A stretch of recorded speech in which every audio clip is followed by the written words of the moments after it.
мавсими варзишии соли 2019 ба поён расид. бархе аз варзишгарони тоҷик дар мусобиқоти ҷаҳониву қитъавӣ ва байналмилалӣ ба як силсила дастовардҳо мушарраф шуданд. ва ҳоло дар бораи чанде аз комёбиҳои варзишгарони тоҷик гузориш медиҳем. дастоварди бузурги варзишии имсола ба мушзани тоҷик Баҳодур Усмонов марбут аст. Баҳодур Усмонов, мушзани маъруфи тоҷик, дар қаҳрамонии бокси Осиё дар шаҳри Бангкоки Таиланд ба унвони қаҳрамонӣ даст ёфта, бо медали тилло сарфароз гашт. Баҳодур дар рақобатҳо дар вазни зери 64 кило баъди 3 пирӯзӣ ба финал баромад. ӯ дар қувваозмоии ниҳоӣ бо Обада Ал-Касбе аз Урдун дастболо шуд. зимнан Баҳодур Усмонов дар таърихи бокси тоҷик чорумин мушзанест, ки ба гирифтани унвони қаҳрамони Осиё мушарраф шудааст. дар оянда мақсад аз пеш ина чемпионати мир аст, тайёрӣ мебинем, машқҳои дастаҷамӣ бисёртар мешавад, хай кӯшиш мекунем ҳаминҷа медал биёрем. Баҳодур Усмонови 22 сола, ки хатмкардаи донишкадаи тарбияи ҷисмонии Тоҷикистон аст, инчунин имсол дар мусобиқаҳои байналмилалӣ 3 нишони тилло, 1 нуқра ва 1 биринҷӣ ба даст овардааст. бояд гуфт, ки барои мушзанҳои Осиё мусобиқаи литсензионӣ ё интихобӣ ҷиҳати дарёфти роҳхатҳо ба бозиҳои тобистонаи олимпии соли 2020 моҳи феврали соли оянда дар Чин доир мегардад. маъруфтарин варзишгари тоҷик Дилшод Назаров, ки дар ҳамаи феҳристҳо садрнишин буд, имсол ба мушкиле мувоҷеҳ шуд. гурзандози машҳур дар қаҳрамонии Осиё оид ба варзиши сабук дар пойтахти Қатар шаҳри Доҳа медали тилло ба даст овард. зимнан ин панҷумин медали тиллои ӯ дар қаҳрамонии Осиё маҳсуб мешавад. қарор буд Дилшод Назаров дар қаҳрамонии ҷаҳон дар Қатар иштирок намояд, вале ба гумони истифодаи допинг ё маводи манъ шуда ӯ аз ҳаққи ширкат дар қаҳрамонии ҷаҳон маҳрум гашт. созмони мустақили мубориза бо падидаҳои манфӣ дар варзиши сабук 24 сентябр номи Дилшод Назаровро ба рӯйхати варзишгароне шомил кард, ки бо гумони истифодаи допинг муваққатан аз иштирок дар мусобиқаҳо маҳрум шудаанд. Дилшод Назаров, қаҳрамони олимпиадаи соли 2016, дар як изҳороти худ рӯзи 4 октябр дар сафҳаи фейсбукиаш иттиҳоми истеъмоли допингро таҳқиромез унвон кардааст. ӯ навиштааст, ки омодаи ҳамкорӣ бо созмони мустақили мубориза бо падидаҳои манфӣ дар варзиши сабук ва Федератсиони байналмилалии варзиши сабук аст, то собит кунад, ки ҳеҷ гоҳ допинг истеъмол накардааст. паҳлавони ҷавони тоҷик Сомон Маҳмадбеков соли 2019 дар таърихи варзиши тоҷик саҳифаи нав боз кард.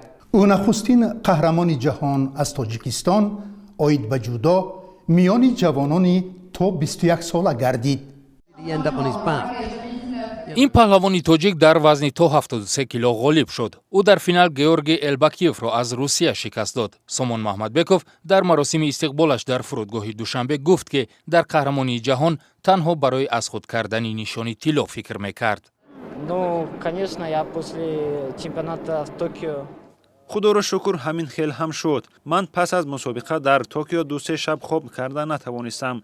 нишони биринҷиро тавонистам аз худ кунам ва ба худам хеле қаҳрам карда буд. бо хости худо дар ин сабқати ҷаҳонӣ байни ҷавонони то 21 сола нишони тиллоро соҳиб шудам. коршиносону мутахассисони соҳа бо таваҷҷӯҳ ба натиҷаҳое, ки Сомон Маҳмадбеков дар сабқатҳои ҷаҳонӣ дошт, аз ӯ медали тиллоро интизор доштанд. албатта ин дар таърихи ҷумҳурии Тоҷикистон нахустин медали чемпионати ҷаҳон аст аз байни ҷавонон. хеле ки шоҳид ҳастед, хурсандӣ мухлисову мардум умуман ҳамаи ҷомеа калон надорад. мо боварӣ дорем, ки дар мусобиқоти калонсолон низ натиҷаҳои хубро умедворем, ки Сомон Маҳмадбеков ба даст меорад. Сомон Маҳмадбеков, варзишгари тоҷики муқими Русия, феълан дар шаҳри Иркутск таҳти раҳбарии мураббиёнаш Эргаш ва Фотеҳ Маҳмадбековҳо тамрин мекунад. ӯ ҳамеша дар мусобиқоти байналмилалӣ Тоҷикистонро намояндагӣ мекунад. вай имсол ҳамчунин дар мусобиқаи байналмилалии ҷудо бо номи Гранд Слам дар шаҳри Осакаи Ҷопон барандаи медали биринҷӣ шуд. сомон маҳмадбеков мегӯяд ҳамакнун ягона ҳадафи ӯ ва мураббиёнаш ба даст овардани роҳхат ба бозиҳои олимпии соли 2020 дар Токио мебошад. дар мавсими имсолаи варзишӣ бархе аз духтарони тоҷик низ ба муваффақиятҳо ноил шуданд. шатранҷбози наврас Сабрина Абророва дар бозиҳои панҷуми ҷаҳонии наврасони ҳамватан дар Ханти-Мансийски Русия соҳиби медали тилло гардид. ӯ дар мусобиқаи шоҳмот байни духтарон дар 11 бозӣ 10 имтиёз гирифта ғолиб шуд.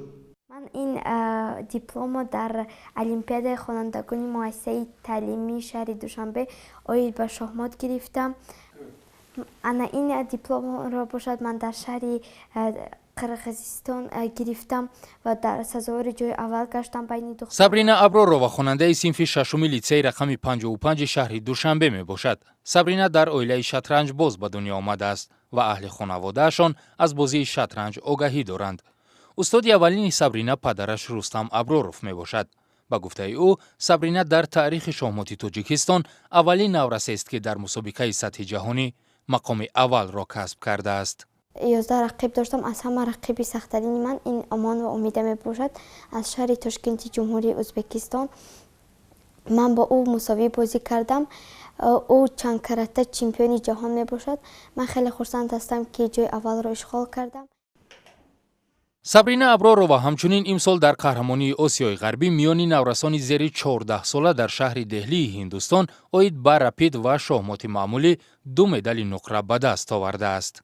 вақте ки мо бо оилаамон дар дохили оила мусобиқаҳое ташкил мекардем, шоҳмотро бозӣ мекардем, фарзандам дар якум синф мехонд. ман медидам ки ӯ таваҷҷӯҳи зиёд ба шоҳмот дорад ва ба худ як мақсаде гузоштам ки биё духтар набояд аз писар ягон камбудӣ дошта бошад ва ба худ як мақсаде гузоштам ки бо Сабрина шишта оид ба шоҳмот як тамрин кунам ва ӯро бисанҷам. мунтахаби наврасони то 17 солаи футболи Тоҷикистон ягона дастае буд, ки аз кишварҳои собиқи Иттиҳоди Шӯравӣ дар қаҳрамонии ҷаҳон дар Бразилия иштирок кард. футболбозони навраси тоҷик бо роҳбарии сармураббӣ Зайниддин Раҳимов дар гурӯҳи Е бо дастаҳои мунтахаби наврасони Испания, Аргентина ва Камерун рақобат карданд.